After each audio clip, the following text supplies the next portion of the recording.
PBA mga bro, hatol sa mga referee, dapat na ba silang sibakin? At Boss Alfrancis Chua palalakasin ang Barangay Ginebra. So matagal na ngang hindi nagkampiyon ang Barangay Ginebra mga bro.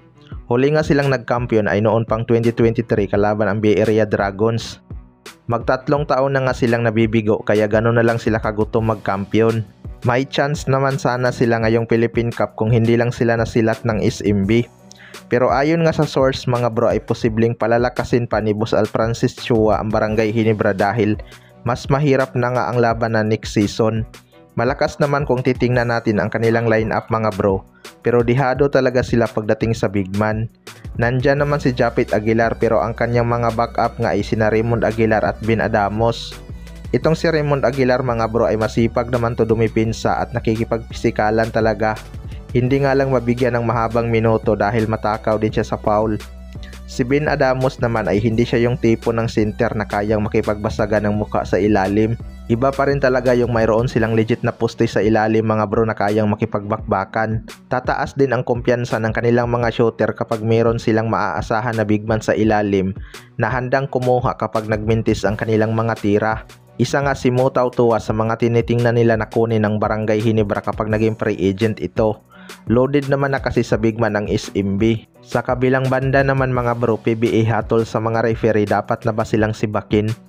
Pinag-uusapan talaga ng lahat ang nangyaring controversial call noong Game 1 mga bro na siyang dahilan sa pagkatalo ng SMB. May mga fans naman ng TNT ang umalma dito at sinasabing talo pa rin ang SMB kahit idagdag yung 2 puntos ni Mutaw Tua. Para sa akin mga bro, 6 seconds left na nga lang nung binago ng official ang talaan. Lamang pa nga ng isa ang SMB nun kahit mapunta sa TNT ang bola nun.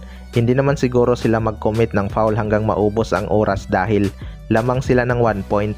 Ang nangyari mga bro dahil binawasan sila ng 2 points na punta sa TNT ang lamang. Kaya kinakailangan nilang mag-commit ng foul para makabalik pa sa kanila ang position. Kaso naipasok ka ng TNT ang 2 free throw kaya naging 3 ang lamang. Hati nga ang naging opinion ng mga tao dito. Pero kung babasahin natin ang rules, talagang legal ang ginawa ni Mutaw Tua at dapat counted yun.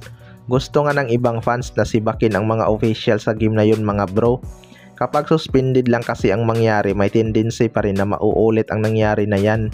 Hindi ko lang alam kung bakit sila nagkakamali ng ganyan kung matagal naman na sila bilang referee, diba? Tapos mga professional referee pa. Sa replay pa talaga sila nagkamali mga bro. Sa ngayon ay wala pang action o hatol ang PBA sa mga referee na yon. Pero sana masibak sila dahil marami pa namang referee dyan na pwedeng kunin. Kaya abangan na lang natin.